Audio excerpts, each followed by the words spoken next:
أعوذ بالله من الشيطان الرجيم. Dulu saya suka nyanyi goyang dumang yang ditampilkan oleh artis Cita-Cita atau apa ini. Sehingga kadang saya pengen menghadiri konsernya, hampir-hampir saja saya menjadi fans Cita-Cita tadi itu ya.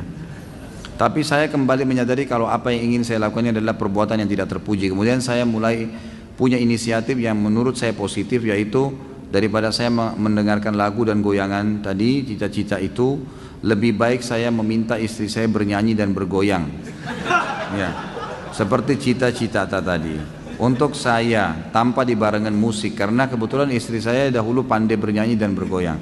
Apakah inisiatif saya ini diperbolehkan dalam ajaran Islam? Boleh sekali, enggak masalah, boleh, tidak ada masalah. Pak Yoyo mau praktek ya? Boleh nggak? Jadi hukumnya boleh suami dinyanyikan oleh istrinya, boleh, boleh, kan gitu. Dengan kata-kata cinta, lantunan syair itu boleh, nggak ada masalah. Bahkan dikatakan wanita ahli surga wanita yang bisa membangkitkan syahwat suaminya. Dalam arti kata memang dia diberikan kesempatan seluas-luasnya kalau sama suaminya, boleh saja, gitu kan. Selama tidak ada hal-hal yang haram. Mohon nasihatnya Ustaz, saat ini usia saya 27 tahun dan sedang ikhtiar mencari istri. Ana mencoba meminta bantuan teman-teman yang sudah menikah namun qadarullah belum dapat. Kemudian ana mencoba ikut biro jodoh online. Akan tapi yang menawarkan diri untuk ta'aruf kebanyakan janda. Yang masih gadis malah nggak ada respon. Ya. Sedangkan orang tua ana menginginkan ana menikah dengan gadis, dan ana sendiri juga lebih srek dengan yang gadis, terutama yang bercadar. Mohon nasihatnya Ustaz. Saya mau nasihatin apa kira-kira? Ya ikutlah, di sini ada teman-teman buka pendaftaran gitu kan. Nggak usah online, di pengajian kita insya Allah ada pendaftaran, dan setahu saya teman-teman laporin ke saya itu kalau akhwatnya sudah lebih banyak mendaftar daripada ikhwah ya, jadi lebih banyak sekarang akhwat sudah banyak mendaftar siap menikah, dan insya Allah masih gadis. Ini mudah-mudahan ada jodohnya ya. Bagaimana peran Jibril saat ini? Allahu alam, saya nggak pernah ketemu Jibril, saya nggak tahu gitu kan. Jadi kita tidak tahu, jangan tanya yang di luar batas manusia gitu. Nabi Muhammad SAW saya tidak tahu kapan Jibril datang, tidak pernah tahu, datang tiba-tiba ya, baru Nabi tahu gitu kan. Sahabat-sahabat juga kalau melihat Jibril melihat dalam poster manusia, bukan sebagai malaikat gitu kan. Itu yang terjadi. Kalau saya pribadi lebih jauh lagi ya, tidak mungkin saya tahu gitu. Ustadz, iblis tidak mati, apakah jin bisa mati? Iblis mati ya, bukan tidak mati, mati tapi nanti hari kiamat bersama dengan hancurnya kiamat iblis mati. Jadi dia mati. Apakah jin mati? Mati semua ya. Jadi semua mati. Ada doa Nabi SAW mengatakan ya, sesungguhnya Allah Qaul Maha hidup, jin dan manusia mati. Ada hadis Nabi SAW, doa mereka, beliau begitu. Ustaz, anda pernah mimpi dijegal syaitan yang menyerupai sapam ya. Menyerupai sapam komplek rumah ana yang berusaha menjegal ana sholat subuh, dan beberapa hari kemudian sapam tersebut ternyata meninggal dunia. Apakah itu perbuatan syaitan? Tentu saja ya. Ini kan mimpi. Syaitan memang begitu. Bisa saja, apalagi sholat subuh. Memang sholat subuh itu kata kunci. Kalau kita dibuat takut-takut sholat subuh itu berarti dari syaitan memang. Karena memang dia tahu kalau sholat subuh kita nggak bisa ganggu kita. Seharian sampai besok subuh lagi ya, dijamin. Besok sholat lagi dijamin lagi sampai subuh, nggak bisa diganggu sama dia. Bisa saja, tapi kalau masalah sapam itu meninggal dunia beberapa hari kemudian itu karena ajal, nggak ada hubungannya sama mimpi anda, gitu kan? Setelah berhubungan suami istri, apakah boleh sholat wajib hanya dengan wudhu tanpa junub, tanpa mandi? Nggak boleh lah. Ini iseng aja bertanya. Wajib mandi junub ya akhi. Atau mungkin yang nanya masih bujang kali ini, belum punya pengalaman ya. Belajar dari Pak Yoyo ya. Apa itu khurafat? Apakah benar itu adalah nama seseorang yang diculik ke alam jin, lalu setelah beberapa lama dikembalikan ke alam manusia? Dari mana ini? Ini yang disampaikan oleh antum itu khurafat. Khurafat itu kebohongan, kedustaan. Ini yang ditulis tadi contohnya, ini khurafat. Alhamdulillah terjawab sendiri. La ilaha illallah. Bolehkah meminum sperma pasangan kita? Tolong diuraikan Ustaz. Apa yang mau diuraikan? Ada-ada saja ini yang berbeda.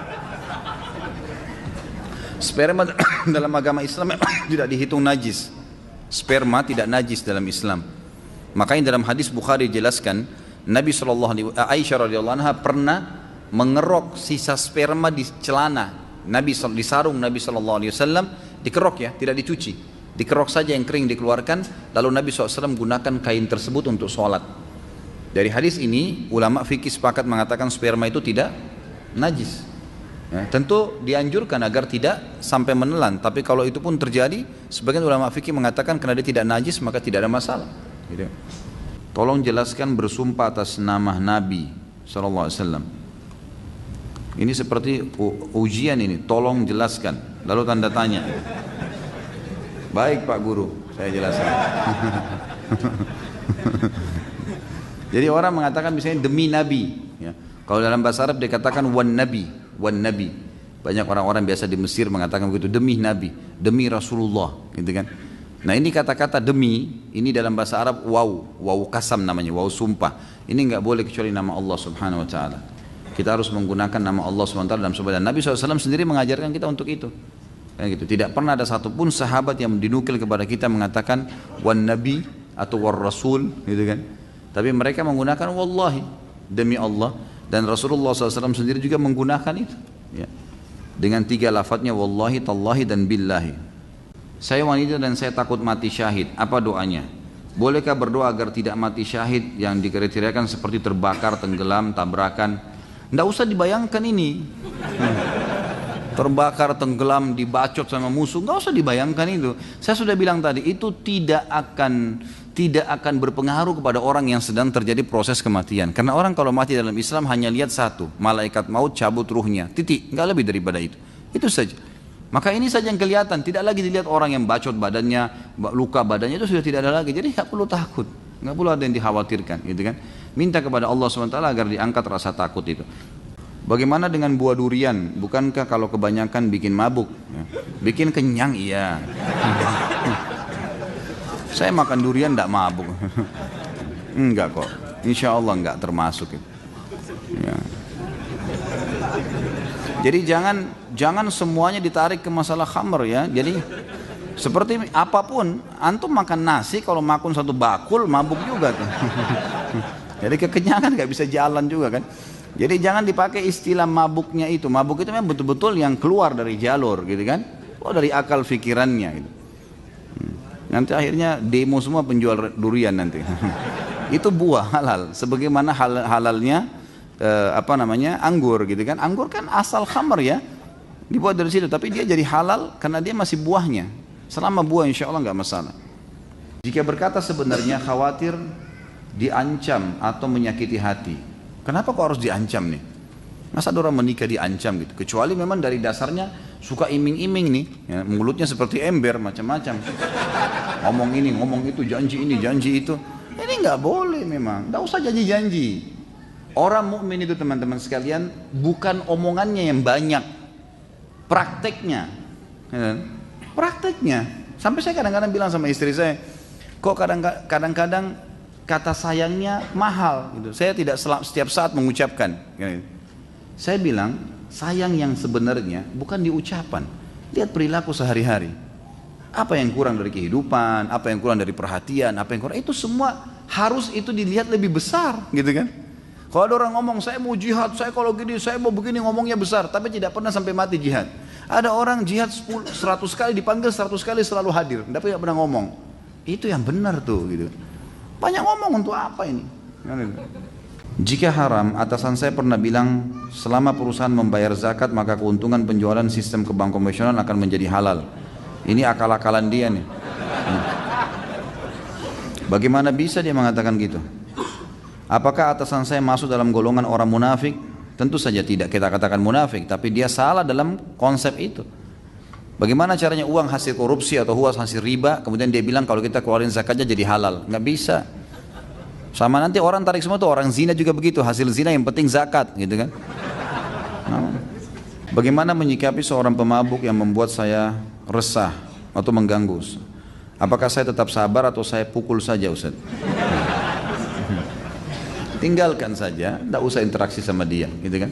Tidak usah berteman, tidak usah apa-apa. Kalau dia ngomong, biarin aja, ya tinggalin aja. Ya. Bagaimana jika tidak ikhlas dalam berzakat? Apakah tetap harus zakat atau tidak? Kenapa tidak ikhlas nih? Siapa yang kasih antum nafas? Siapa yang kasih antum mata? Yang kasih antum telinga? Yang kasih antum ilmu, otak bisa belajar? Terus kemudian Allah minta 2,5%, itu pun 1 tahun plus kalau mencapai 85 gram emas. Terus tidak ikhlas? La ilaha illallah. Ya. Harus ikhlas saudara, tetap keluar zakat, kan gitu. Gak bisa kalau antum tidak ikhlas berarti tidak diterima itu. Kata Nabi SAW, Inna Allah dalam hadis Abu Daud hadis sahih, Inna Allah la yaqbalu min amalin illa ma kana khalisan liwajhi. Allah tidak akan terima sebuah amal soleh kecuali yang ikhlas karenanya, gitu kan? Kalau antum tidak ikhlas berarti tidak diterima. Tapi pertanyaan selanjutnya, apakah saya harus keluarkan zakat? Tetap harus keluar. Ikhlas gak ikhlas? Kalau tidak berarti jadi utang tuh. Karena zakat adalah rukun Islam, gitu kan? Gak bisa. Apakah mengambil gambar atau memfoto ustadz atau merekam suara ketika ustadz kajian untuk koleksi pribadi itu termasuk pembuatan mencuri? Kok ketawa? Tanya Pak Yoyo di hukumnya. Enggak, insya Allah ini nggak apa-apa. Karena dia itu bukan hak, artinya kecuali kalau memang ustadznya kasih syarat ya. Jangan ada yang foto saya, nggak boleh. Dia kasih syarat, maka orang mukmin harus patuh dengan syaratnya. Tapi kalau enggak, insya Allah enggak apa-apa. Di masjid-masjid banyak yang menghadiahkan bacaan surah Al-Fatihah ditujukan kepada para almarhum atau almarhumah dan juga kepada Syekh Abdul Qadir Jailani. Kenapa kok Syekh Abdul Qadir Jailani bukan syekh-syekh lainnya? Jazakallah khair. Tanya yang lakukan. Jangan ke saya kan. Kenapa dia lakukan? Kenapa cuma Syekh Abdul Qadir Jailani? Coba tanya ini. Jadi kalau saya tidak punya jawaban, saya tidak tahu kenapa melakukan, karena saya sendiri tidak melakukan itu. Allahu a'lam. Di bulan Ramadan sejauh mana suami istri boleh bermesraan? Mengingat yang dilarang adalah bercampur.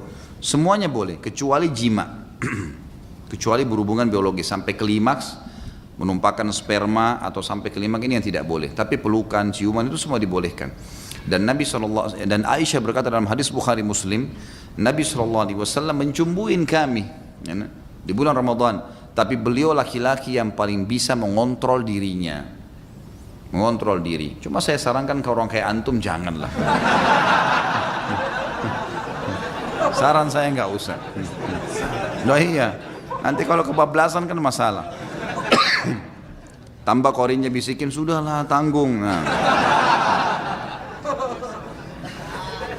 Jadi hindarilah. Bagus kerja, ya kasih bukan yang lain. Nanti buka puasa silahkan, sepuasnya sampai pagi. Ini yang bujang-bujang kesian nih dengar begini-begini. Bagaimana caranya menghilangkan najis waktu orang tidur mulutnya ketetesan air, apa ini? Air ludah anjing sampai ke tenggorokan. Cara menghilangkan najisnya gimana? Allahu alam nih. Ini kasus baru nih. Bisa anjing masukin air liur di mulutnya gitu. Karena ini saya belum pernah temukan ya gitu. Berarti dia lagi tidur ngangap gitu, terus anjingnya datang gitu. Ya semoga Allah maafin, semoga Allah hilangkan ya. Allah alam, saya tidak tahu jawabannya ini harus seperti apa gitu. Karena tidak mungkin kita kumur-kumur sama pasir kan gitu. Apakah apabila kita melihat kucing ditendang, bolehkah kita membalasnya? Nanti Tuhannya yang balas, Allah Subhanahu wa taala. Enggak usah Anda. Hanya tendang-tendangan berlanjut lagi. Apakah ketika kita sholat kemudian terlintas di memori pikiran kita, misal kita habis nonton film Mahabharata dan film yang ada dewa-dewa, Athena dan lain-lain. Kemudian pas sholat terlintas dewa-dewa dan gambaran di film, apakah itu termasuk syirik? Pertama, jangan nonton. Tadi saya bicara tuh jangan, saya bilang anak kecil aja tidak boleh nonton, apalagi orang sudah besar. Ngapain mau ditipu dengan cerita kosong? Itu bohong, dusta. Dusta semua itu, jangan dinonton. Akhirnya kan lihat efeknya apa yang syaitan lakukan, dimunculkan dewa-dewa itu. Jadi nggak ingat Allah SWT. Itu bukan syirik tapi dosa. Tak, kalau syirik, kalau anda bilang oh ini Tuhan saya, pas muncul gambarnya dia, anda bilang ini Tuhan saya, nah itu baru syirik, itu nggak boleh, gitu kan? Apakah sholatnya harus diulang? Padahal kita nggak ada niat untuk berpikir ke sana, namun pikiran akal kita menyimpan memori tersebut. Ya tentu saja tidak diulang, nah, kecuali kalau memang kita sudah sampai hal-hal yang membatalkan sholat, seperti misal syirik itu ya, menganggapnya oh ini berarti ini Tuhan saya nih, kita iakan terbawa dalam pikiran, itu baru. Karena tidak boleh mengulangi sholat tanpa ada udzur syar'i. Udzur syar'i itu batal wudunya, belum masuk waktu baru ketahuan, salah menghadap kiblat, nah itu mungkin. Apa benar hadis yang berbunyi barang siapa yang melakukan hubungan suami istri di malam Jumat, Kamis malam, maka pahalanya sama dengan membunuh 100 Yahudi? Ini dari mana hadisnya? Hah? Ini hadis maudhu, dusta, nggak pernah ada. Sudah kalau mau berhubungan, berhubungan aja, nggak usah bawa hadis. Apalagi 100 Yahudi. Ini siapa yang iseng bertanya nih? Kalau mau bunuh Yahudi yang benar, datang ke Palestina, nah itu baru benar. Kaifa haluka Ustaz Khalid? Alhamdulillah baik. Lama tak jumpa Ustaz, 2 minggu serasa 2 tahun. Rasanya kangen kalau nggak dengar tausiah Ustaz Khalid. Dengarin di YouTube udah berkali-kali nggak bosan-bosan. Sampai istri saya gerah karena yang didengar masalah poligami. Ceramah saya itu ada 300 judul. Poligami itu belum pernah judul khusus ya, cuma pertanyaan. Kenapa antum dengar yang itu? Gitu. Kan masih banyak yang lain gitu. Emang sengaja cari gara-gara kan gitu. Ana mau nanya, apakah ain bisa mengena ke barang atau hanya orang saja? Bisa ke barang. Bahkan di Saudi itu saya dengarkan dari para masyayikh, dari para ulama-ulama kita tuh bisa sampai merusak kendaraan. Ada mobil baru lewat, oh baru ya, bagus ya, itu bisa tabrakan itu. Makanya harus hati-hati. Caranya diobati dengan selalu mengucapkan Masya Allah, Tabarakallah. Nah kalau di Saudi itu sudah menjadi tradisi orang karena mereka faham sekali. Dan ada hadis Nabi, hati-hati teman-teman. Bunyinya gini, kata Nabi SAW, mayoritas umatku mati penyebabnya ain. Penyebabnya ain. Justru karena hasutnya orang. Jadi rumah tangganya orang bisa pecah, usahanya bisa bangkrut, badannya bisa sakit, itu karena ain. Dan obatnya sederhana. Obatnya setiap orang puji, kita mengatakan Masya Allah, Tabarakallah. Selalu begitu. Atau kalau kita memuji, kita juga mengucapkan. Walaupun antum tidak punya penyakit ain, tetap harus hati-hati. Setiap muji anak, muji istri, muji suami, muji kendaraan sendiri, Masya Allah, biasakan. Kalau di Saudi itu ditempel stiker tuh, Masya Allah, Tabarakallah, di mobil. Jadi orang begitu lihat mobilnya baca itu dulu, gitu kan. Di rumah juga begitu. Kalau kita masuk ke rumah-rumah yang bagus di Saudi itu pasti ditulis di depan pintu gerbangnya Masya Allah, ukirannya itu. Ukirannya itu. Kalau kita kan banyak ayat kursi, banyak Allah dan Muhammad. Kalau di sana memang tulisan itu, dan memang itu perlu disosialisasikan, dibiasakan ya, karena memang itu caranya. Anak-anak kita baru lahir ada yang datang, lucu ya, Masya Allah. Kita yang bilang, oh rumah kamu bagus ya, Masya Allah. Kita selalu bilang Masya Allah. Itu usahakan di lidah kita. Apakah termasuk sihir orang yang mencari pesugihan dengan memelihara tuyul dan babi ngepet? Sebenarnya ada nggak si Ato? Ya, hanya cerita sinetron saja. Allahu alam, saya tidak pernah berinteraksi sama tuyul dan babi ngepet ini. Tapi semua bisa terjadi. Namanya kuntilanak lah, apalah, pocong lah, semua itu istilah. Istilah bagi syaitan-syaitan yang dipakai oleh dukun-dukun. Di Indonesia, mungkin di negara Arab ada lagi istilah yang lain ya. Kenapa hanya ada di Indonesia ya? Mungkin karena itu bahasa kita. Itulah yang diwaris-wariskan satu sama yang lain. Di kantor anak setelah saya sholat duhur ada ustadz yang tidak zikir, tapi langsung berdiri kultum. Isinya mengajak jamaah zikir-zikir bid'ah. Apa ini? Dikit-dikit bid'ah, jangan dengerin. Jalanin saja selama ini menurut anda baik. Memangnya yang menentukan amalan diterima itu kalian. Kalau dikit-dikit bid'ah kita beribadah semakin terkekang. Bagaimana menyikapi ustadz yang seperti ini? Sementara saya mau tegur, cuma ilmu saya masih dangkal dan malas berdebat. Bagaimana membedakan ustadz yang syar'i? Ya tentu saja, ini tidak ada istilah ustadz syar'i ya. Ini istilah baru ini. Baik, kalau anda tidak punya ilmu jangan didebatin, tetap aja berzikir, gitu kan? Tetap berzikir, tetap anda jalankan sunnah Nabi SAW, sudah cukup insya Allah.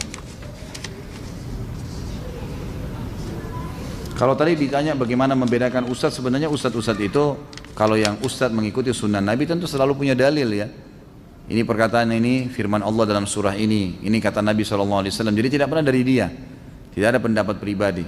Umumnya, maaf saya bukan mengatakan pengajian kita ini secara khusus, tapi Di sini juga tadi Anda dengar, setiap kali sampaikan sesuatu biasa kita sampaikan ada dalilnya. Ini loh hadisnya, ini loh ayatnya, gitu kan? Jadi punya panduan, jadi bukan karangan-karangan dari kita sendiri. Ada ustadz yang bisa mengetahui bahwa si A sakit paru-paru dan ternyata benar apa yang ustadz itu katakan. Apakah itu berdosa jika kita percayai? Kenapa dulu ini? Mungkin ustadznya dokter. Jangan buru-buru. Mungkin dokter tahu, oh dari nafasnya orang ini kayaknya paru-paru nih. Ini sudah pengalaman dia.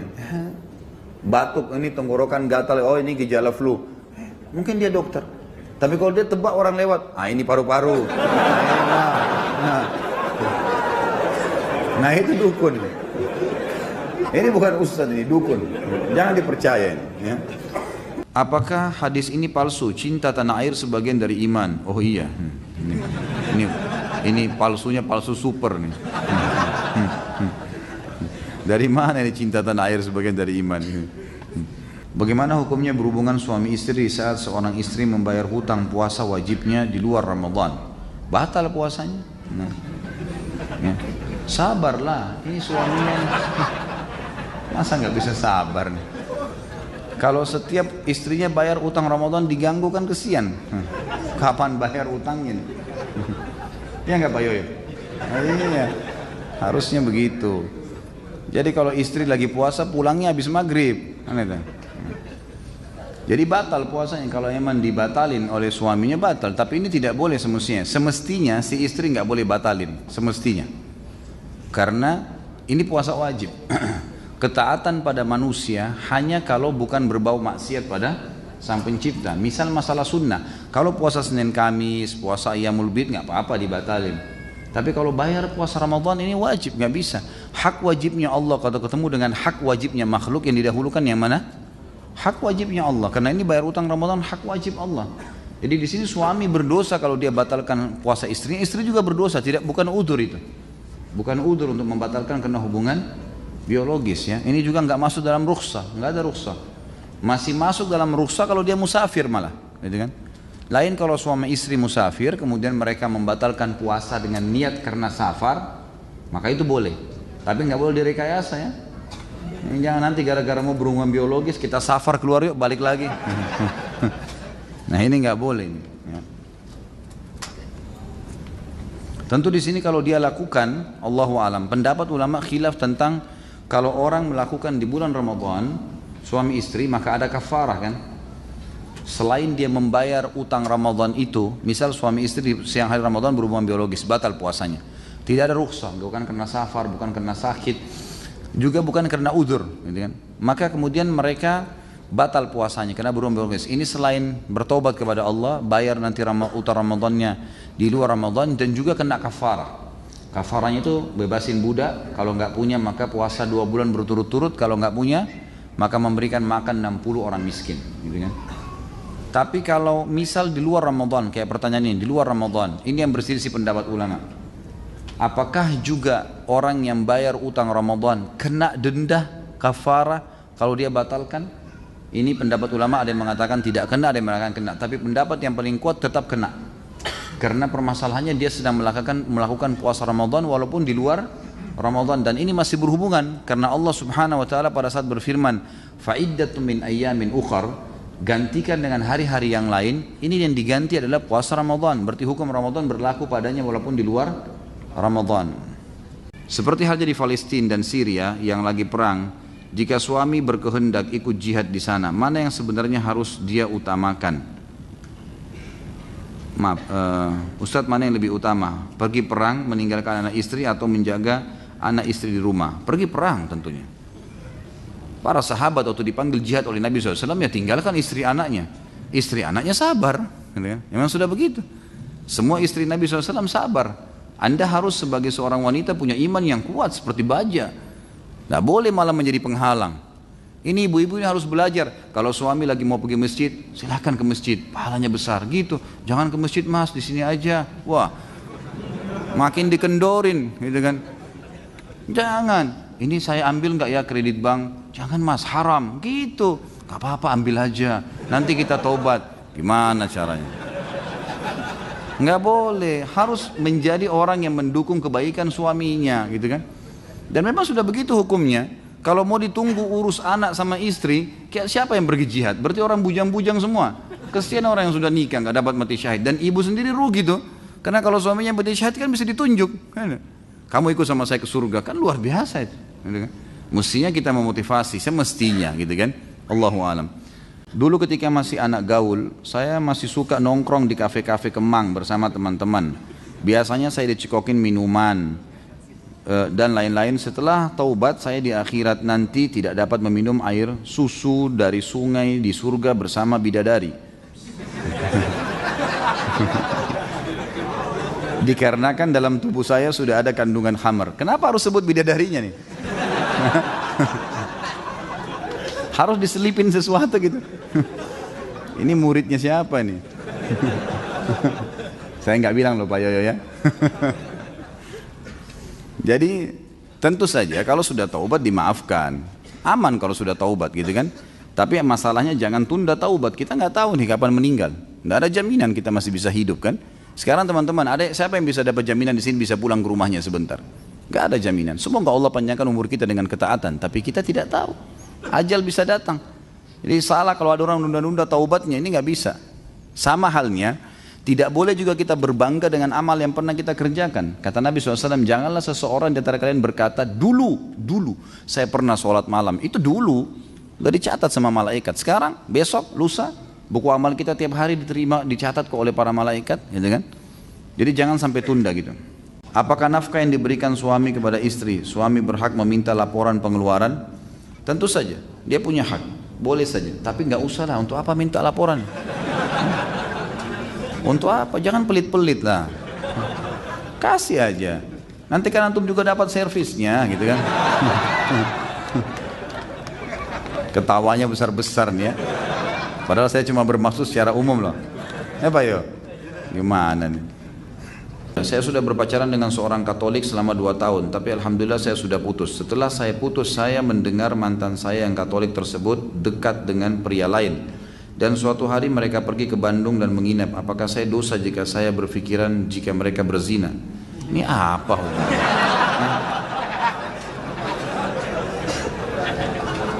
Sudah putus, sudahlah. Masa mau dicari tahu lagi ngapain segala? Antum harus bersyukur. Saya pikir tadi pertanyaannya, apakah saya sudah benar putusin dia? Jawabannya iya.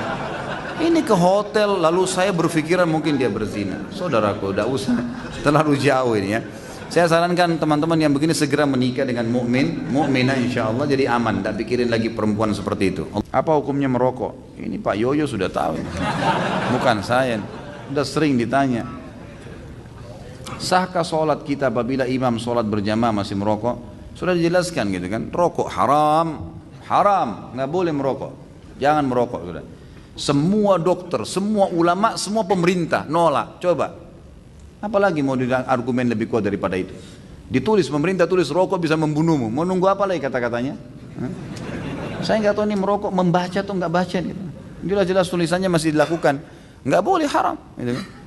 Bagaimana hukumnya imam perokok? Kalau sholat, kalau ada imam lain pindah di tempat lain. Kalau nggak ada dan antum memang tidak punya imam lain, memang harus dan imam tempat itu, maka ulama mengatakan hukumnya masih boleh. Asal memang dia bukan merokok sambil sholat, gitu kan? Loh iya, memang dia merokok di luar sholat. Dia kan sama dengan orang berbuat dosa di luar sholatnya. Lalu dia sholat, dia ikutin rukun-rukunnya semua syaratnya, sahkan sholatnya, gitu kan? Maka selama dia di luar sholat itu lain, tapi dalam sholat nggak boleh. Cuma kalau masih dapat imam lain, alhamdulillah lebih baik. Belum lama saya coba ta'aruf, tetapi sehabis pertemuan si akhwat tidak berkeinginan untuk lanjut ta'aruf sama ana. Dan akhirnya ana tidak percaya lagi untuk ta'aruf. Nah, apa yang harus ana lakukan kalau sudah ada perasaan seperti ini? Mana akhwat kita ini, kesian nih. Siapa akhwat yang siap nikah nih? Ayo. Kenapa putus asa, akhi? Tidak ada perempuan lain? Hah? Harus kuat, kan itu. Jangan kurung diri kita di sebuah persepsi atau kurung yang saya pernah bilang, bingkai kehidupan yang kita buat sendiri. Saya kalau tidak nikah sama ini saya gila. Nanti gila benar nanti. Nah, ini tidak mau ya sudahlah, gitu kan. Cari yang lain, banyak makhluk Allah, Masya Allah, hamba Allah penuh. Bahkan perempuan sekali lebih banyak daripada laki-laki gitu kan. Bersangka baik, kalau antum di jalan Allah sudah benar, kemudian tidak jadi berarti kebaikan tuh. Jangan putus asa. Yakinlah dengan Allah, karena nikah adalah sunnah Nabi SAW. Pasti baik. Minta sama Allah petunjuk, insya Allah Allah akan kasih gitu. Dan saya sarankan teman-teman masih bisa mendaftar di sini, banyak kok kan. Bisa mendaftar di masjid kita ini, insya Allah akan ada biodata yang dikasih dan akan disatukan oleh teman-teman yang sudah membuat itu. Hari ini saya bekerja setengah hari karena saya ingin menghadiri kajian Ustadz. Karena jika saya kerja full, saya akan terlambat menghadiri kajian Ustadz dan juga telat sholat maghrib. Bagaimana pendapat Ustadz? Apakah yang saya lakukan ini benar? Ini bagaimana cara jawabnya nih? Hah? Kenapa kok Ustadz selalu yang di bawah-bawah nih? Benar nggak ini gara-gara majelis ilmu? Tentu kalau antum punya akad di kantor nggak boleh, akhi. Kalau akad kantor antum kerja sampai jam 5 sore, ya jam 5 sore. Kalau mau lebih aman, pamit. Siapa yang bertanggung jawab di kantor? Khusus hari Rabu misalnya, saya mungkin pamit untuk keluar jam sekian. Bisa nggak? Karena ada majelis ilmu yang saya mau sampaikan. Oh nggak bisa gini-gini, baik. Apa konsekuensinya? Mungkin gaji saya dipotong untuk hari itu setengah atau apa? Nggak masalah. Atau saya ganti dengan jam lain di hari lain saya lembur.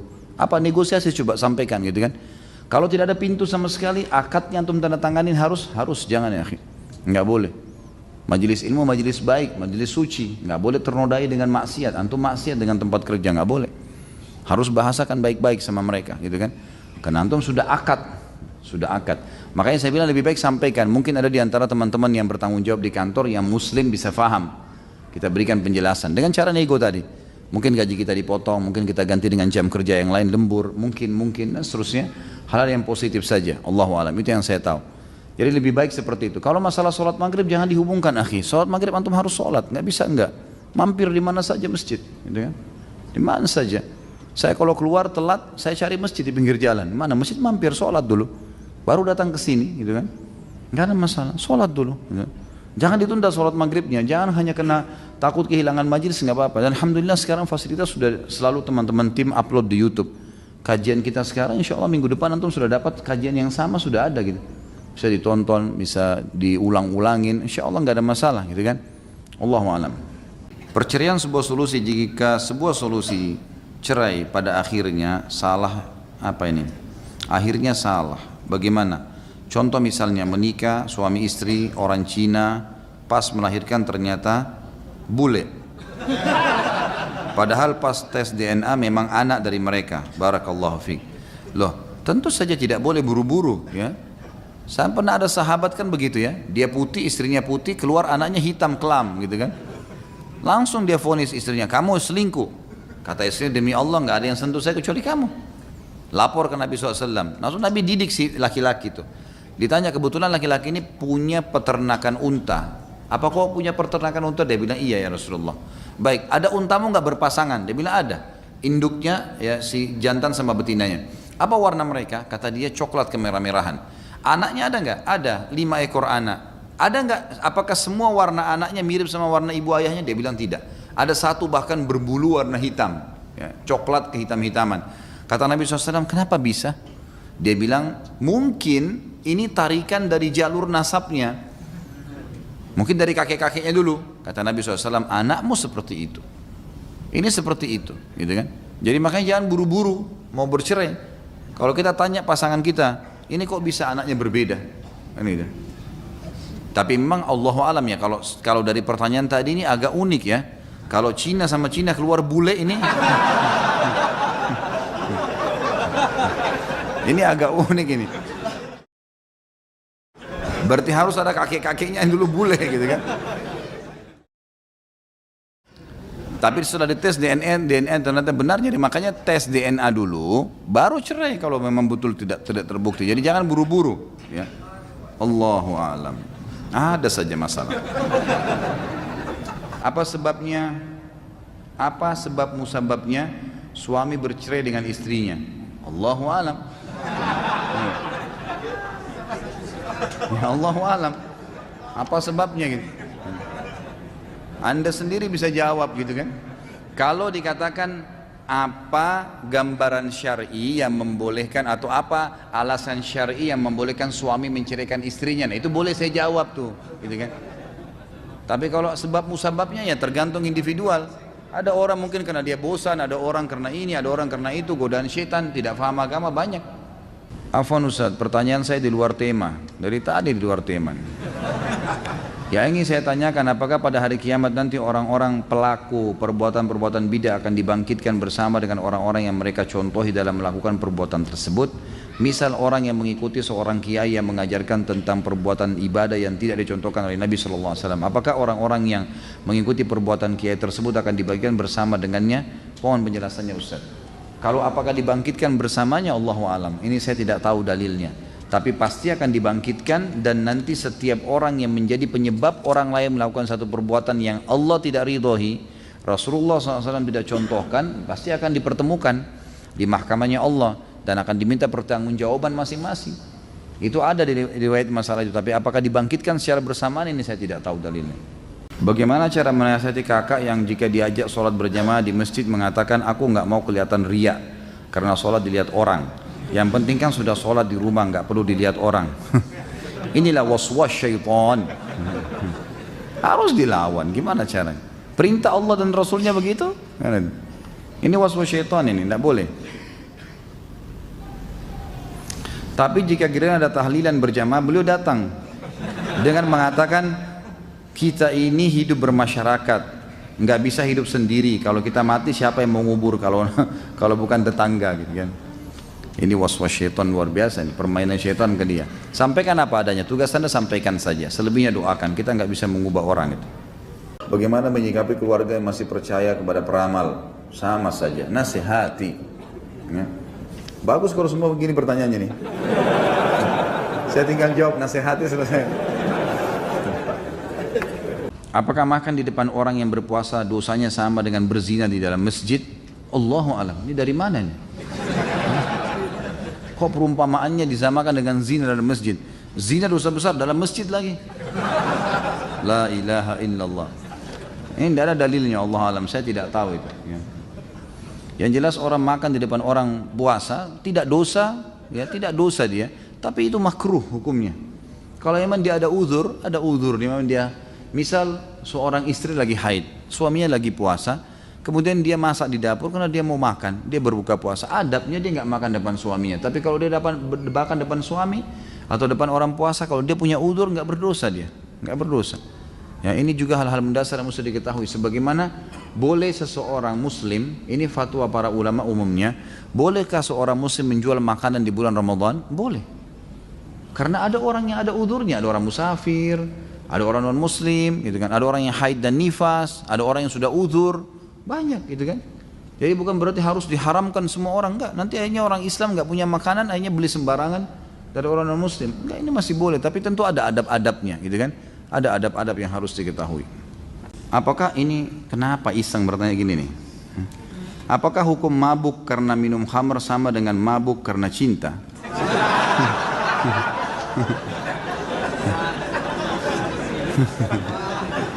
Ini siapa ini Pak Yoyo?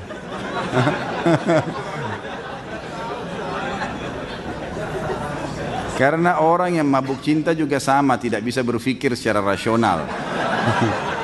Sebagaimana orang yang mabuk karena khamr. Ada teman ana sudah ikut pengajian, tahu hukumnya, tapi masih saja tetap pacaran karena begitu cintanya atau mabuk cinta dengan wanita yang dicintainya. Ini sebenarnya orang-orang yang masuk di alam itu saja yang menggunakan istilah mabuk, gitu kan?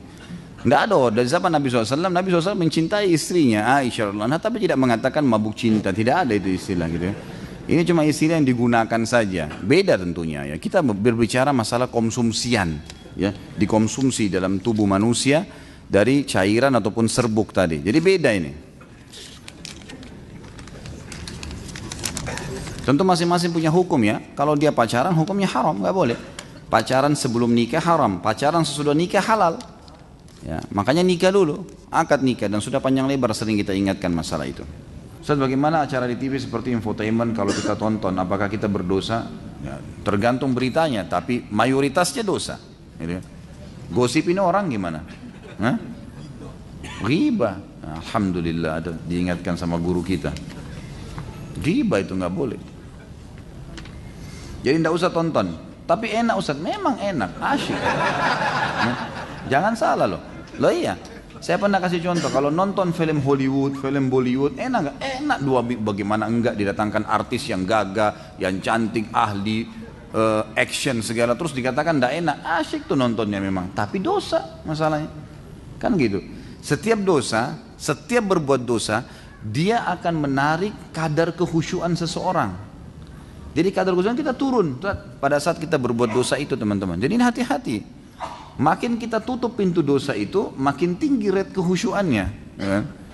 Jadi tutup memang lebih baik tutup, nggak usah. Dan selalu begini, saya sudah bilang ini, selalu gunakan, ingat kata-kata saya teman-teman sekalian. Kalau kita tergoda untuk berbuat satu dosa, tanya, kalau saya tidak buat kenapa? Kenapa kalau nggak dilakukan? Nggak ada masalah, kalau tidak nonton kenapa? Matanya jadi buta? Enggak kok, gitu kan? Nggak ada masalah. Saya butuh informasi Ustaz, informasi yang bermanfaat, masalah kesehatan, masalah ilmu pengetahuan, itu masuk akal. Informasi tentang rumah tangganya orang untuk apa? Untuk apa? Sama pembantunya lah, sama pekerjaannya lah, dan macam-macam, nggak ada gunanya sebenarnya. Saya bekerja di perusahaan pembuat sistem komputer yang komputer perbankan konvensional. Ini sudah sering ditanya ya. Apakah keuntungan penjualan sistem perbankan konvensional halal? Haram. Haram. Tidak boleh. Jangan cari sesuatu yang dihalalkan kalau ke ustadz, nggak bisa. Haram, haram. Ya, Anda melakukan berarti Anda konsekuensinya menanggung itu. Keluar kerja, cari tempat yang lain.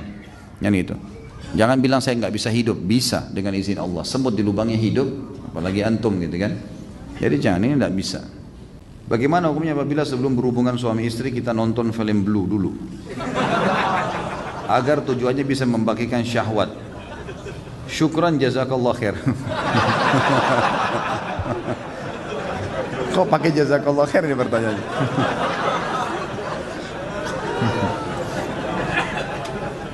Ada saja yang hilangin ngantuk ya. Tidak boleh akhi. Nggak boleh nonton begitu, gitu kan? Nonton itu pertama antum dukung zina. Yang kedua antum lihat auratnya orang. Yang ketiga akan terusak normalnya seksual antum gitu. Hanya antum membayangkan orang lain, pasangan kita setengah mati rangsang, kita membayangkan orang lain. Ini nggak boleh teman-teman sekalian. Jangan, gitu kan? Nggak boleh. Jadi harus dijauhi, nggak boleh. Jadi nanti akhirnya jadi penyakit. Antum tidak akan bisa menggauli pasangan kecuali dengan nonton.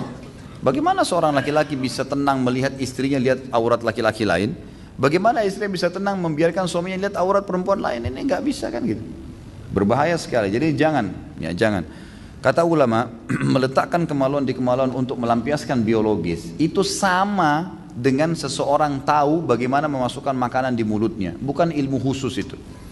Nggak ada ilmu khusus untuk itu. Gitu. Orang bisa belajar dengan alami gitu. Saya pernah membaca dalam Sirah Nabawiyah istri Rasulullah SAW berjumlah 13, sedangkan dalam Quran kan dibatasi hanya 4. Ini kok bisa begitu? Itu maunya Allah, gitu kan? Harus bisa diterima. Nabi SAW punya khususiyah namanya. Khususiyah itu khusus buat Nabi, nggak boleh untuk orang lain. Seperti contoh, Nabi SAW menikah lebih dari 4 wanita, itu khusus buat Nabi SAW. Nabi SAW berpuasa wisal, menyambung puasa. Hari kedua, hari ketiga baru berbuka puasa. Ini nggak boleh dicontohi oleh kita. Sampai pernah Ibnu Umar mau ikutin, kata Nabi SAW tidak boleh, karena itu buat beliau. Beliau juga kalau sakit, itu double sakitnya manusia biasa seperti kita. Kata Nabi SAW, sungguhnya saya ditimpa penyakit lebih berat, berlipat-lipat dibandingkan yang kalian rasakan, atau 2 kali lipat dibandingkan yang kalian rasakan. Memang ada sendiri khusus buat Nabi SAW. Kasus beliau dinobatkan jadi Nabi, beliau menemui Jibril, itu semua khususiyah. Khusus buat Nabi SAW. Kalau kita manusia biasa 4, ya. Antum 1 aja lah, gitu. 1 aja masih susah gitu. Terus mau protes Nabi kenapa 13 gitu. Di rumah saya banyak tikus dan kecoak. Bagaimana cara membasminya secara benar? Tanya kepada ahlinya itu. Siapa di sini yang bekerja nih membasmi serangga? Kalau tanya kepada saya hukum halal haram, Bapak Ibu, masa basmi kecoak? Tapi boleh, kalau mau dibunuh boleh saja gitu kan. dibunuh tuh. Kalau kita masih bisa aman, disapu, dikeluarin itu lebih bagus gitu. Tapi kalau mau dibunuh karena mengganggu boleh saja. Jika ada dua handphone baru, yang lama mana yang akan dipilih? Mustahil yang lama akan dipilih, pasti akan dianggurin, dibuang. Apa ini? Mustahil bisa adil. Apa yang ditanya? Jika berlaku adil adalah hukumnya wajib, untuk apa menjalankan sunnah yang jika dikerjakan malah bisa menjerumuskan ke hal yang menyebabkan seorang menjadi tidak adil? Begitulah pernyataan balik yang dilemparkan istri kepada suami ketika sedang mendengarkan ustadz menjelaskan poligami. Bagaimana menyikapi pertanyaan ini? Maaf ustadz, ujung-ujungnya bukan cari gara-gara. Gimana tuh Pak Yoyo? Jelas-jelas cari gara-gara ya. Jadi sabar aja gitu kan. Begini aja, ini selalu poligami. Ini teman-teman yang mau poligami harus jadi ahli perayu.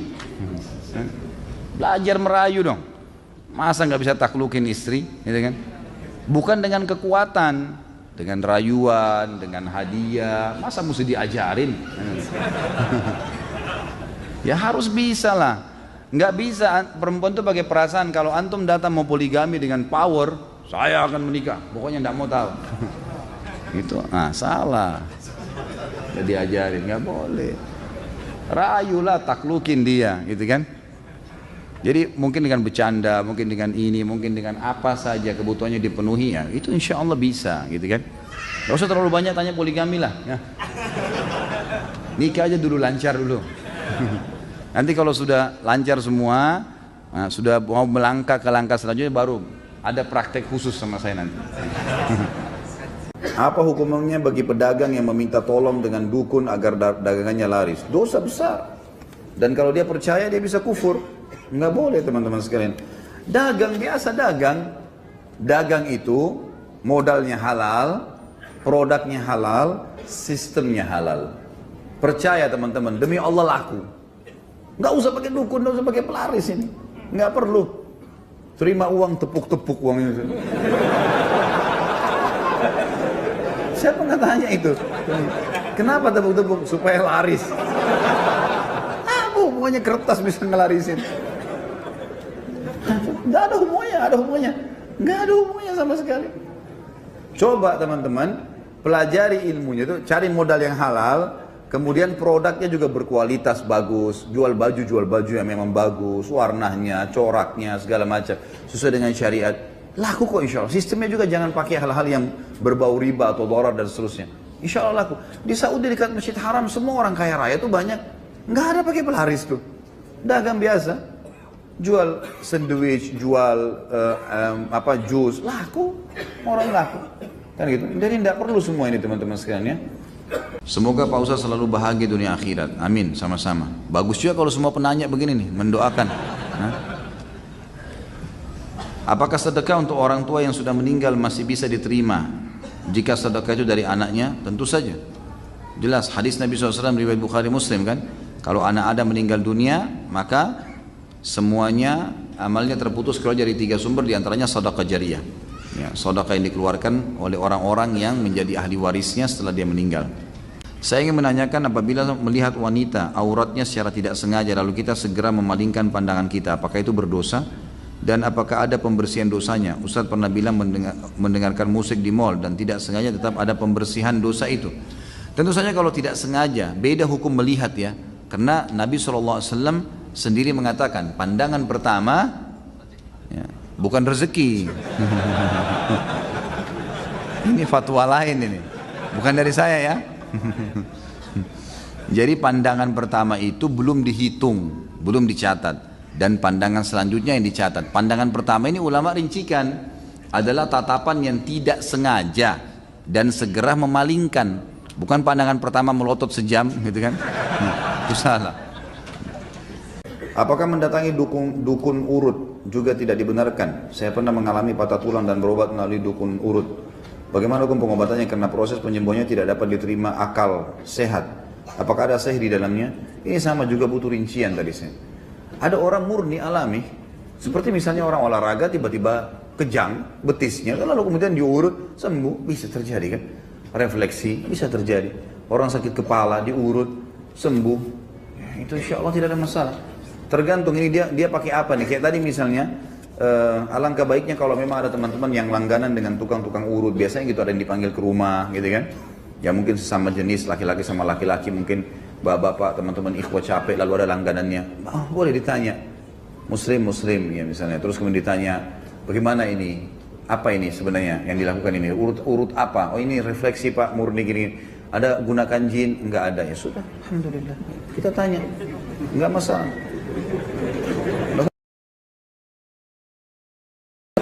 Saya pernah ada orang refleksi datang, langganan saya datang ke rumah, saya tanya, pakai jin enggak?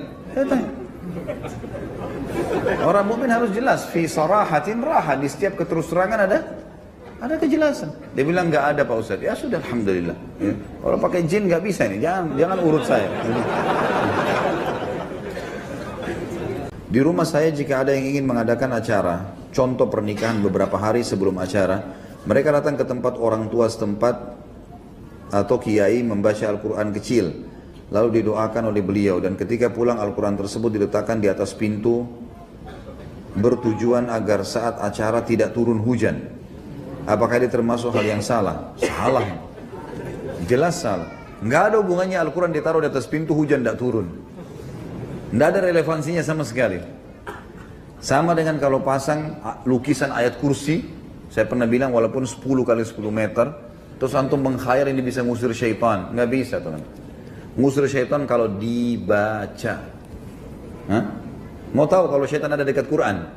Sekarang kalau antum tidak bisa tidur malam hari, ambil Quran coba baca. Ngantuk gak? Hah? Ngantuk gak? Kok ketawa sih? Yang buat antum ngantuk itu syaitan. Karena kalau nonton TV gak ngantuk. Baca Quran ngantuk, berarti ada syaitannya di situ kan?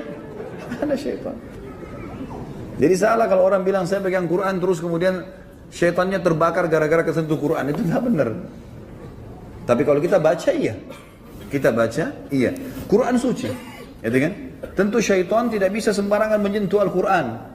Tapi kalau apakah begitu Al-Quran kita sentuhkan ke sebuah tempat lalu kemudian membakar syaitan, itu tidak pernah ada riwayat berhubungan dengan. Tapi baca iya. Baca pasti membakar syaitan. Nggak mungkin tidak. Ayat-ayat Al-Quran bisa memusnahkan dan membunuh syaitan itu. Selama ini kita melihat kecelakaan pada saat mudik merupakan musibah. Berdasarkan yang Ustaz sampaikan, berarti mereka mati syahid karena kecelakaan berkendaraan. Benarkah demikian? Benar. Itu dalil yang ada. Gitu kan? Bagaimana dengan kecelakaan kereta api yang banyak memakan korban? Bila ini disebut mati syahid, mengapa tempat kejadian kecelakaan itu menjadi tempat angker atau banyak penampakan? Bagaimana menyikapi ini? Mana yang angker itu? Coba. Mana yang angker? Angker itu menurut Anda. Gak ada. Tidak ada rukun tayangan dalam Islam. Tidak ada tempat angker. Gak ada. Orang yang mati, kalau dia beriman senang di kuburannya. Kalau dia orang ahli maksiat sedang disiksa. Gak ada waktu ruhnya keluar gentayangan ganggu orang. Gak ada itu. Gimana caranya? Kita sudah punya konsep dasar dalam Islam. Saya pernah kasih contoh. Kalau ada satu rumah orang pernah bunuh diri, di Indonesia pernah saya tanya jemaah saya, mau beli nggak rumah yang ada orang bunuh diri? Nggak mau Ustaz. Kenapa? Takut. Ada ruh gentayangan nih. Baik, saya kasih contoh nih. Orang gantung diri, bunuh diri, ada banyak orang tidak mau beli rumahnya. Kita simpan contoh ini. Contoh yang lain, orang dibunuh sekeluarga. Mau dibeli rumahnya nggak? Nggak mau Ustaz. Kenapa nggak mau? Ya karena ada ruh gentayangan. Saya bilang jelas dalam agama tidak ada ruh gentayangan dalam Islam. Mustahil. Nabi SAW menyebutkan dalam hadis Bukhari, kalau orang beriman, maka ruhnya akan keluar lebih mudah dari air dari mulut kendi, kemudian akan masuk ke dalam kuburan dan akan menikmati kuburnya taman dari taman surga. Kalau orang fasik, orang muslim banyak dosanya, dan orang kafir akan masuk ke dalam neraka, akan masuk ke kuburan dan akan menjadi lubang dari lubang neraka sampai hari kiamat. Enggak ada waktu untuk mengganggu orang, gitu kan? Jadi enggak ada ruh gentayangan, enggak ada tempat angker, enggak ada. Orang tabrakan di situ sudah selesai tabrakan, matang ajalnya mati. Udah dibersihin kotorannya selesai, gitu kan? Nggak ada masalah. Kalau Anda mengatakan banyak tempat angker, berarti orang-orang yang tinggal di kuburan tuh angker tuh. Tapi tinggal jaga kuburan, tiap hari makan, minum, gitu kan? Saya pernah masuk kuburan Jeruk Purut yang di Kemang itu, di tengah-tengah kuburan ada orang tinggal banyak. Sama anak cucunya tinggal di situ, nggak ada masalah. Gitu kan? Jadi pemahamannya harus diperbaikin nih. Saya ikut salah satu bela diri. Di situ kita belajar mengolah tenaga dalam, sehingga kita bisa belajar mengenal benda dengan energi tenaga dalam yang ada. Misal bisa membaca dengan mata tertutup, Apakah itu tersebut ilmu sihir? Sihir ini. Bagaimana bisa membaca dan tutup mata? Hah? Di luar alam manusia itu. Bagaimana caranya tutup mata baca? Coba tangkap secara akal. Enggak mungkin ini. Hah? Dan teman-teman sekalian, semua ilmu tenaga dalam bagian dari sihir. Tak usah belajar tenaga dalam ini. Bela diri, keterampilan silahkan. Keterampilan pedang, mana, ketangkasan tangan, kaki, silahkan. Tenaga dalam, untuk apa? Ya. Di zaman Nabi SAW banyak loh ahli pedang. Zubair bin Awam itu bisa membelah dua badannya tentara kafir orang Mekah. Dibelah dua dengan pedang. Ada di antara antum bisa belah dua manusia sekarang? Bagaimana kemahirannya itu radhiyallahu anhu? Luar biasa Zubair radhiyallahu anhu. Dia bisa belah dari kepalanya orang itu dengan pedang, terbelah sampai kemaluannya loh, terbelah dua orang itu. Saya pernah jelasin di kisah sahabat kan, kisah Zubair bin Awam itu waktu tablik akbar. Bagaimana itu teman-teman sekalian? Bagaimana Ali bin Abi Thalib bisa menebas juga orang kafir dari bawah, dari kemaluan ditarik ke atas sampai ke dekat hidungnya terbelah, gitu kan? Itu luar biasa mereka. Itu luar biasa. Ada keterampilan-keterampilan yang luar biasa dikuasai sahabat. Itu enggak ada. Tapi memang keterampilan, ketangkasan yang dia latih itu lain. Dan tidak di zaman dulu dan zaman sekarang sama sebenarnya. Kalau memang itu ilmu tenaga dalam dibolehkan, sudah dipakai oleh Nabi SAW, enak tuh. Dari jauh terlempar. Luar biasa. Untuk apa pakai pedang lagi? Hah? Sahabat pakai pedang, tangkis, serang, berdarah, Rasulullah SAW berdarah. Permainan syaitan. Ya. Ya harus ditinggalkan teman-teman sekalian. Lagian kalau pakai tenaga dalam sudah nggak jantan itu nanti ya. Hadapin, datang gitu kan, lihatkan ketangkasan. Jangan tersinggung ya. Jangan tersinggung. Tapi kalau tersinggung juga apa boleh buat? Saya sebagai pelaut sering berlayar, berminggu, bahkan pernah berbulan-bulan. Masturbasi atau onani dan melamun lagi hubungan suami istri. Apa ini? Sambil menatap foto istri. Apakah ini bid'ah?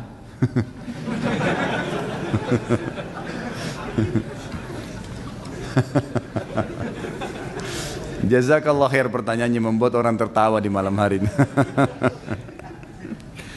Jadi teman-teman sekalian, onani haram. Nggak boleh dalam Islam. Sama memuaskan diri dengan cara pribadi begitu nggak boleh dalam Islam. Caranya bagaimana supaya tidak terjadi? Jauhkan semua fasilitas yang bisa mengundang syahwat. Nggak boleh, gitu kan? Tapi kalau terjadi seseorang telepon istrinya dari jarak jauh, lalu kangen-kangenan, rindu, kemudian dia mungkin ya istrinya mengucapkan kata-kata sampai dia klimaks, nggak apa-apa itu halal, nggak masalah. Tapi jangan lakukan hal-hal yang tidak benar, teleponnya diciumin lah, apalah. Itu bukan istri, itu telepon, apa mau dicium gitu. Jadi jangan aneh-aneh, tinggalkan fasilitas-fasilitas ini, gitu kan? Caranya tinggalkan hal-hal yang berbau. Kalau memang istri lagi telepon, ya ucapin sayang, mungkin rindu iya, tapi jangan ke hal-hal yang tidak baik. Insya Allah kalau antum sibukkan diri dengan ibadah, maka aman gitu. Onani ini dibolehkan kalau istri yang melakukan pada suami, karena masuk dalam firman Allah Subhanahu wa taala yang berbunyi a'udzubillahi minasyaitonir rajim, nisa'ukum harthun lakum fa'tu harthakum anna syi'tum wa qaddimu li anfusikum. Artinya perempuan itu istri kalian adalah ladang buat kalian, maka datangi ladang kalian semau kalian, boleh. Selama bukan dubur, tidak digauli di duburnya, tidak digauli haid dan nifas, boleh, gitu kan? Dan dahulukan diri kalian. Jadi ini ulama rincikan sebab turunnya ayat ini adalah masyarakat Mekah terbiasa menggauli istri dengan menunggingkan istrinya. Waktu sahabat-sahabat hijrah ke Madinah dari Mekah, muhajirin, wanita Madinah terbiasa digauli dengan suaminya sementara mereka tidur dan suaminya dari atas. Maka si laki-laki ini, muhajir ini nikah sama wanita Ansar. Waktu wanita Ansar mau digaulin dengan cara orang Mekah, gak mau, nolak. Laporlah kepada Nabi SAW, ya Rasulullah begini kejadiannya. Maka turun firman Allah tadi, wanita adalah ladang kalian, gaulilah seperti yang kalian inginkan dan dahulukan diri kalian. Jadi ibu-ibu tentunya harus bisa memahami juga ayat ini. Kalau suaminya pengen gaya tertentu itu gak apa-apa, asal jangan hal-hal yang haram seperti dubur, gak boleh, gitu kan? Tidak boleh. Dan boleh mendahulukan diri sendiri dalam arti kata boleh membahasakan kepada pasangan, saya mau begini, saya mau begitu, nggak ada masalah. Yang diharamkan saja yang ditinggalkan, yang tidak, yang boleh maka boleh dilakukan, gitu kan? Jadi saya sarankan Allahu a'lam dijauhi ini, dan saya sarankan juga teman-teman sekalian, selama memang masih ada peluang kerja dekat dengan keluarga, kerja di situ. Udahlah. Kerja jauh di sana gajinya $1.000, kerja di sini $400, di sini aja nggak apa-apa, aman, gitu kan? Daripada jauh sana menderita, akhirnya foto dicium-cium kan jadi masalah. Jadi lebih baik jangan. Allahu a'lam. Pantaskah seorang suami memberikan uang kepada orang tuanya tanpa pengetahuan istri? Sangat pantas. Kenapa memang? Hah? Ini yang tanya laki-laki atau perempuan nih? Hah? Kalau laki-laki perlu saya cambuk ini. Hah? Masa bertanya begitu? Nggak perlu. Nggak ada apa kok pamit sama istri, nggak usah. Kalau uang antum hasilnya nggak usah pamit gitu kan. Ada orang begini nih sengaja melatih istrinya jadi kurang ajar sama dia, nggak perlu. Kenapa? Antum berikan haknya dia, ini nafkah kamu, hitung baik-baik kebutuhan rumah, kasih. Selebihnya antum punya hak dengan uang antum, gimana caranya? Kok bisa gitu? Kalau dia juga punya pendapatan, si istri punya pendapatan, tidak wajib pamit sama antum. Hasilnya dia bisnis sendiri, orang tuanya kasih warisan, nggak bisa antum campur tangan di situ. Dia mau bantu keluarganya kah? Masa harus pamit dulu? Enggak gitu. Kecuali memang uang itu dari kita suami berikan kepada istri, kemudian ada lebihnya, uang bulanan ada lebihnya, dia pamit sampaikan, itu lain. Atau modal kita berikan, atau mungkin istri antum yang punya modal dalam satu usaha, antum laporin, tidak ada masalah. Tapi kalau uang mau dikasih ke orang tua harus pamit, ini enggak. Orang tua itu kan wajib dibakti oleh suami. Jelas nggak hukumnya? Jadi ini bukan masalah, oh kok keras sekali sama istri, bukan masalah keras. Kita letakkan batu pada tempatnya, maka akan rapi bangunan tuh, gitu kan? Harusnya begitu. Tetap istri disayangi, dicintai, dilembuti, semua haknya didapatkan sama dia. Tapi jangan kita melampaui batas. Gitu. Ada orang subhanallah beli pulsa minta sama istrinya. Semua gaji dikasih istrinya, dia sendiri seperti orang merengek sama istrinya. Ini mana ar-rijalu qawwamuna 'alan nisa ini? Hah? Ini harus diperbaikin, nggak boleh. Ya, jelas ya. Pokoknya kalau dekat sama saya harus jadi jantan benar tuh. Nggak bisa setengah-setengah. Ada orang yang sumpahnya mengatakan sumpah ketabrak semut. Apakah sumpah tersebut termasuk berbahaya? Apa ini iseng apa? Hah? Ketabrak semut. Untuk apa ini? Apakah sumpah itu berbahaya? Ya mungkin berbahayanya karena dia permainkan sumpah itu. Tapi untuk apa sumpah begini? Ngomong yang bermanfaat, nasihat, sesuatu yang bermanfaat, ambil ilmu dari orang. Ya akhi, orang mukmin dan mukmin itu tidak boleh ngomong kecuali yang bermanfaat. Man kana yu'minu billahi wal yawmil akhir falyakul khairan aw liyasmut. Itu kaidahnya. Siapa yang mengaku beriman pada Allah dan hari akhir, dia harus mengucapkan emas, yang khair, yang baik. Ambil ilmu dari orang. Kalau saya targetnya, kalau saya pribadi, setiap kali saya ketemu orang, saya dapat ilmu apa dari orang ini? Saya selalu coba bertanya sesuatu yang merupakan kelebihan dia apa nih, supaya saya bisa dapat manfaat. Jangan kosong, atau dia dapat manfaat dari saya. Itu prinsip. Maka teman-teman kalau mungkin ada interaksi sama saya, mungkin pernah datang, saya nggak mau ngomong kosong tuh. Sesuatu apa sih yang bermanfaat? Ada yang bisa bermanfaat, sesuatu yang kita bisa tanya, ambil ilmu, atau dia dapat ilmu, dia konsultasi, silahkan. Kalau kosong untuk apa? Nggak ada manfaatnya. Karena umur kita berjalan kan, harus targetnya dari pahala ke pahala, dari pahala ke pahala. Apalagi nih, apalagi, harus begitu. Karena buku amal kita dicatat terus gitu. Maka jangan sia-siakan teman-teman. Cukuplah waktu-waktu dulu kita suka buang-buang waktu kosong. Kalau kita lihat buku amal kita dulu mungkin yang sering kita ngomong kosong, main gaple lah, main catur lah, buang-buang waktu. Apa manfaatnya? Dari mana itu orang bilang belajar perang dari catur? Bohong tuh. Mana bisa kuda jalannya L? Hah? Emang begitu orang di medan perang? Alasan semua. Apa ini buang-buang waktu kosong untuk apa teman-teman sekalian? Lebih baik antum baca buku. 1 jam, 2 jam baca berapa lembar. Baca Al-Quran bisa 50, 70 ayat, bisa 100 ayat tuh. Kan majelis ilmu antum dengar ceramah lebih baik. Ya, daripada buang-buang waktu karena di pinggir jalan sampai buang waktu berapa jam, berjam-jam. Semoga Allah kasih hidayah. Apa manfaatnya? Olahraga otak, baik olahraga otak juga baca, hafal tuh olahraga otak tuh. Orang yang sering menghafal, kenapa dalam agama dimotivasi hafal Quran, hafal hadis, ya kan?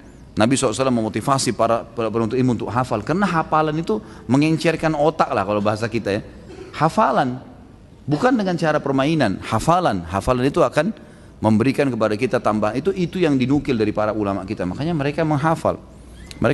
Kita tidak pernah temukan di dalam agama kita ada istilah teka-teki. Coba antum lihat dari Al-Quran dan Sunnah. Enggak ada itu Nabi SAW sengaja menjebak sahabatnya untuk menjawab atau enggak ada teka-teki. Jelas, A, A, B, B, jelas. Hafal, kerjakan, tinggalkan, jelas semuanya. Gitu kan? Jadi ini yang kita lakukan, sesuatu yang bermanfaat. Karena dari sesuatu yang bermanfaat akan mendatangkan manfaat yang lainnya. Jangan pernah ada waktu kosong. Siapa yang mengaku beriman pada Allah hari akhir, dia harus berkata yang benar, bermanfaat, atau dia diam saja. Saya ini punya sesuatu yang buruk sekali Ustaz, yaitu suka pada istri orang.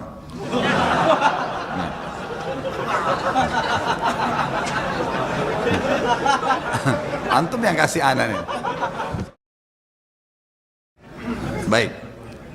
Suka sama istri orang bahkan teman. Saya terus coba lawan hal buruk itu, tapi selalu ada godaan. Terakhir ini baru-baru ini teman SMA saya yang sudah 15 tahun tidak ketemu. Bagaimana ya Ustaz? Kajian rutin Riyadhus Shalihin itu setiap apa saja ya.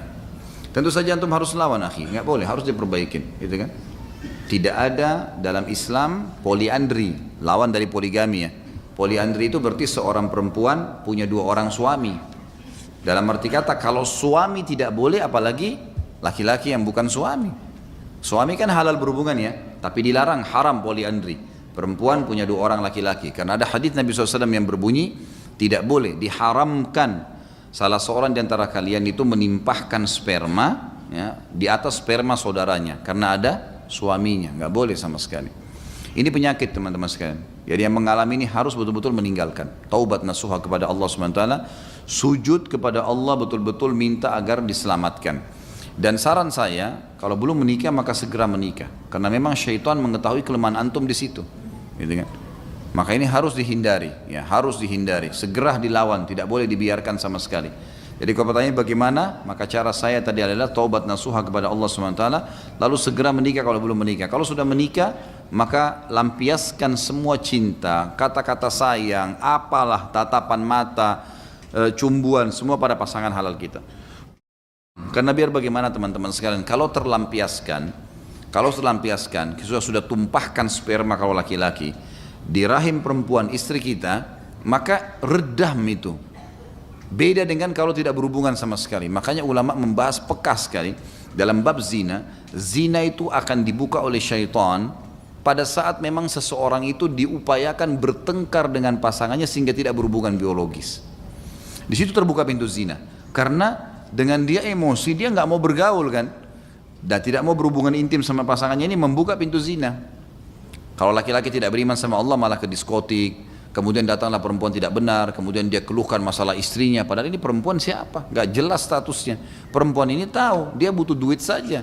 Dia akan masuk ke poin itu, oh istri saya gak mau layani biologis, oh kalau sama saya bisa dan seterusnya, maka ini kan jadi masalah. Ternyata setelah menikah dengan pelacur itu pun tidak ada kebahagiaan, banyak terjadi begitu. Yang jadi masalah ternyata dia mau kembali sama istrinya sudah tidak mau, ini jadi masalah baru. Syaitan memang suka mengacaukan kehidupan manusia seperti itu. Maka jangan dibuka pintu ini. Lampiaskan dengan pasangan yang halal itu maksimal, semaksimal mungkin itu akan redam. Karena biar bagaimana kita kalau sudah kenyang, makan secara rasional, ada makanan apapun depan mata kita, itu sulit sekali kita untuk makan lagi, apalagi kalau sudah kenyang. Maksimal itu cuma mencicipi saja, maksimal. Mungkin orang melihat, sebatas itu. Kalau punya keimanan tentu insya Allah akan aman. Allahu alam. Jadi saran saya taubat akhi. Ini mau menjelang Ramadan, taubat nasuha, dan ini adalah penyakit yang harus kita tinggalkan. Hukum menerima one tip adalah haram. Berikan penjelasannya Ustaz. Ini seperti saya lagi ujian. Dan bagaimana bila uang tip tersebut kita ambil terus kita sedekahkan ke teman kita atau kita berikan makan untuk kita berikan kepada orang miskin. Perhatikan ya, tip itu sesuatu yang dikasih sukarela itu baru halal. Tapi kalau anda bahasakan tip ini hasil muka masam atau berusaha untuk membuat orang takut akhirnya orang bayar, haram, nggak boleh. Dengan haram itu. Kalau orang kasih memang karena kita jasa, lagi kerja di rumah makan, kerja di satu tempat, parkir, kemudian dikasih dari dia sukarela itu halal. Boleh dibeli makanan, boleh ditransaksi halal. Karena itu sedekah dari orang. Tapi kalau dengan cara paksa nggak boleh. Ustaz Khalid semoga tidak tersinggung. Istri saya sudah tertarik dengan pengajian Ustaz Khalid. Namun karena Ustaz Khalid poligami, istri saya jadi tidak mau lagi ikut pengajian Ustaz. Sampai saya sendiri jika mengikuti pengajian Ustaz Khalid sepertinya istri saya agak keberatan. Bagaimana cara mendakwahkannya? Hal ini terjadi waktu saya mengikuti pengajian A'agim dulu. Mohon penjelasannya. sejelas-jelasnya Ustaz. Ini penutup ya. Sebenarnya saya dalam berdakwah, teman-teman sekalian, yang saya sampaikan ini bukan perkataan saya ya. Apa yang sedang saya sampaikan? Hukum dari saya. Ini teman-teman duduk di sini di pengajian. Ini untuk mendengarkan saya pribadi atau ilmu agama yang sedang saya sampaikan. Ilmu agamanya, bukan karena saya berbicara. Yang menyuruh poligami siapa?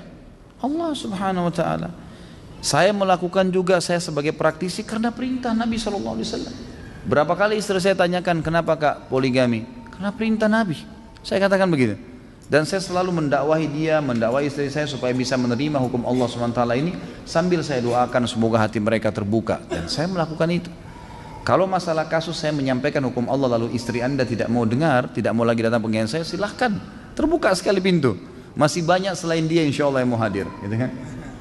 Ya, saya tidak pernah terganggu dengan 1, 2 orang, 10 orang yang berhenti ikut pengajian, karena saya menyampaikan bukan hukum saya, hukum Allah Subhanahu wa taala. Kalau dia mau benar, dia ikutin pengajian, tidak ada hubungannya. Masalah dia belum bisa menerimanya, dia berdoa kepada Allah Subhanahu wa taala karena ilmunya masih kurang, gitu kan? Enggak mungkin karena hawa nafsu dia atau kemauan dia lalu kemudian hukum Allah kita tolak, enggak mungkin itu. Kan gitu. Tidak mungkin, mustahil. Siapapun dai yang takut kepada Allah lalu karena dia tidak mau poligami lalu dia mengatakan jangan poligami jemaah, nggak bisa. Allah Subhanahu wa taala yang perintahkan, walaupun dia belum mengerjakannya, dia harus menyampaikannya, hukum Allah Subhanahu wa taala. Gitu kan? Kalau masalah dia tidak mau hadir, silahkan, ahlan wa sahlan. Mau hadir, alhamdulillah. Yang penting saya menyampaikan ilmu Allah Subhanahu wa taala, dan saya doakan mudah-mudahan Allah membuka hatinya. Biasanya justru orang yang kritis nanti malah dia yang hebat menerima itu ya. Biasanya begitu. Ya, mudah-mudahan insya Allah gitu kan, seperti itulah. Kalau antum mau hadir pengajian yang antum hadiri itu bukan istri yang mengatur. Kenapa harus diatur sama istri? Majelis ilmu antum wajib hadirin. Kalau istri nggak suka terus kita nggak hadir, nggak ada hubungannya. Kan itu. Harus ar-rijalu qawwamuna 'alan nisa. Laki-laki yang menentukan perempuan, kalau perlu kamu harus hadir ke pengajian ini. Kita yang tentukan, bukan dia yang tentukan, kok terbalik nih. Kan itu. Harus perempuan dipimpin oleh laki-laki, bukan perempuan yang pimpin laki-laki, jangan dibalik. Kalau dibalik jadi kacau semua nih nanti. Sudah hukum Allah begitu teman-teman sekalian. Dan dengan dipimpinnya perempuan bukan berarti perempuan terhina. Justru perempuan dengan fitrahnya butuh dilindungi dan dipimpin. Memang gak bisa jadi pemimpin. Memang gak bisa, fitrahnya begitu. Laki-laki Allah siapkan dengan sifatnya, karakternya, fisiknya, suaranya berbeda. Memang untuk nagih utang, antar jenazah, perang di jalan Allah. Emang itu dia pemimpin. Perempuan dengan lembutnya, dengan air matanya, dengan hamilnya, memang untuk di rumah dipimpin, dinaungin, dilindungin. Jangan orang yang memang kasih sering sedih, manja di rumah, orang yang memang urus anak, kemudian kita suruh memimpin di luar, nggak bisa, nggak ketemu. Kan itu. Jadi harusnya majelis ilmu yang antum hadir kapan antum mau. Dan jelaskan sama dia gitu kan. Masalah kita belum bisa menerima hukum Allah satu, jangan membencinya. Membenci hukum Allah berarti membenci Allah sebagai penerima hukum. Saya dan siapapun teman-teman dai akan menyampaikan yang benar kalau dia takut kepada Allah Subhanahu wa taala. Allahu alam. Mudah-mudahan Allah membukakan hati-hati setiap orang muslim untuk bisa menerima hukum-hukum Allah Subhanahu wa taala. Dan ingat teman-teman sekalian, majelis ilmu gunanya untuk mengubah kita menjadi lebih baik. Kalau memang kita tidak bisa berubah menjadi lebih baik, maka tidak usah hadir majelis ilmu, gitu kan? Ilmu tujuannya untuk menambah ilmu kita, mengubah kita menjadi lebih baik, lebih patuh kepada Allah, dan dunia ini sebentar, kita akan lalui menuju akhirat. Semua orang yang menolak hukum Allah di dunia, wallah, demi Allah teman-teman, menyesal di akhirat. Menyesal. Oh, coba dulu saya terima, udah nggak bisa, udah meninggal. Allah yang terapkan, tidak mungkin salah hukum Allah SWT. Kita yang harus bisa adaptasi. Kenapa Allah buat Ramadan sebulan ya?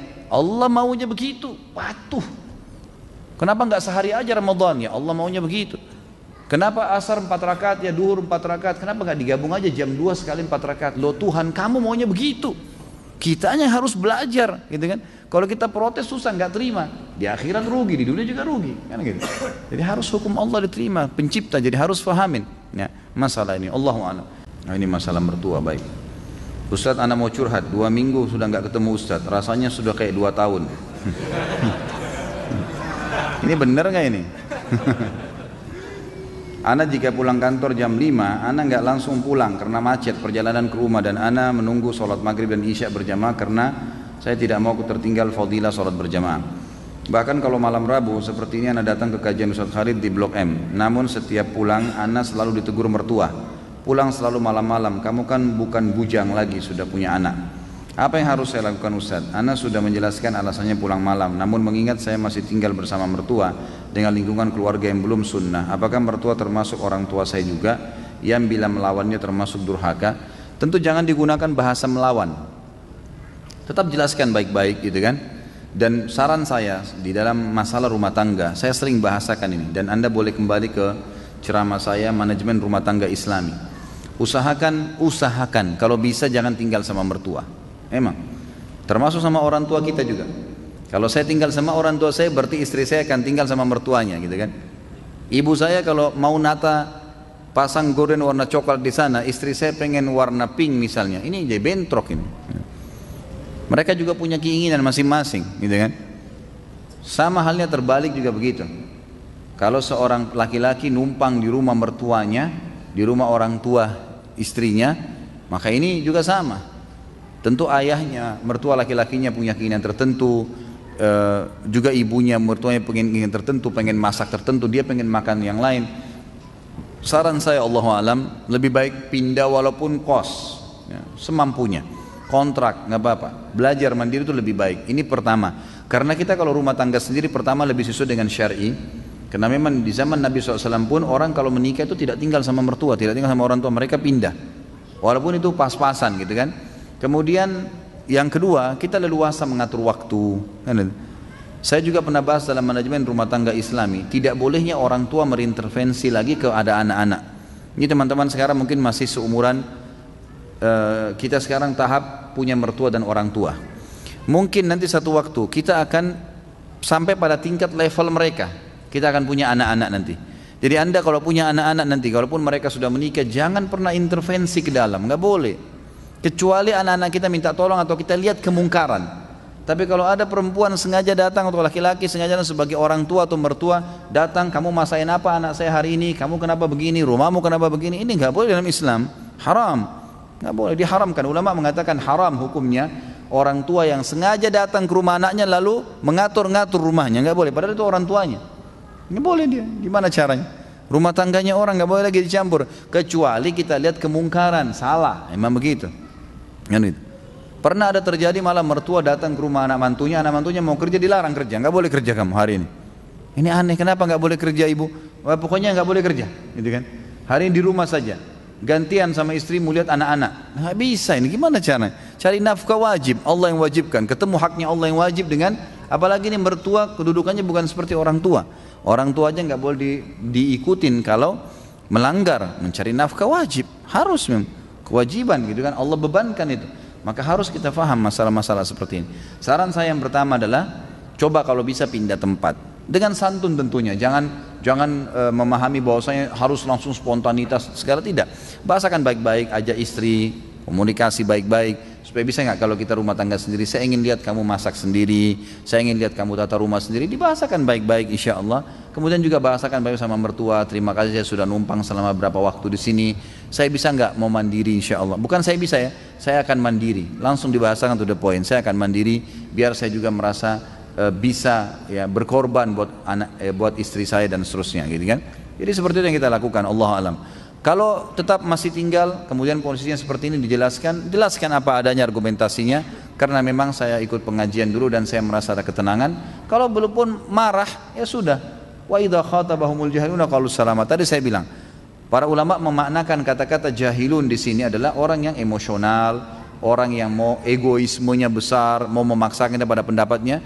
Qalu salama, ya udah diam aja, udah dia ngomongin, udah selesai, udah begitu saja. Saya tahu seorang ikhwah, mertuanya setiap datang pasti ngoceh, ribut di rumahnya.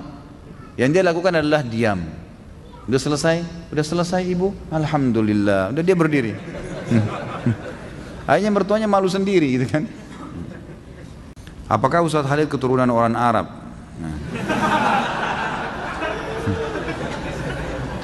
Banyak teman anak keturunan Arab di Indonesia, jika ditanya dalam hal pernikahan, mereka mengatakan tidak boleh menikah dengan selain keturunan Arab, misal dengan pribumi dan lainnya. Dan harus menikah dengan keturunan Arab juga dengan alasan agar keturunannya atau marga Arabnya tidak hilang atau terputus. Apakah benar demikian adatnya? Jika demikian, anak orang pribumi tidak mungkin mendapatkan kesempatan mendapatkan orang keturunan Arab. Ini orang baru ikut pengajian apa? Karena wanita keturunan Arab biasanya cantik-cantik. Lanjutnya saya nggak usah baca ya. Ini dan kalau laki-laki tampan seperti Ustadz katanya. Ini saya nggak tambah ya. Ada keturunan memang. Ya, kakek-kakek saya dari turunan Yaman. Tapi saya sudah pernah bilang teman-teman sekalian. Semua ini marga-marga, suku-suku, bahasa, warna kulit, paras wajah, semua ini adalah variasi kehidupan yang Allah buat. Kita semua dari Adam dan Hawa, gitu kan? Semua dari Adam, tidak ada yang keluar dari Adam dan Hawa. Cuman Allah dengan kemahakuasaannya menunjukkan kebesarannya. Lalu kemudian Allah yang menamakan ini dengan suku-suku tertentu. Itu dulu yang pertama. Dan dalam Islam tidak ada rasisme. Nggak ada dalam Islam, saya Arab, saya Indonesia, saya bule, saya ini, tidak ada dalam Islam semua itu. Karena kata Nabi SAW, la farqa baina Arabin wa ajamin illa bittaqwa.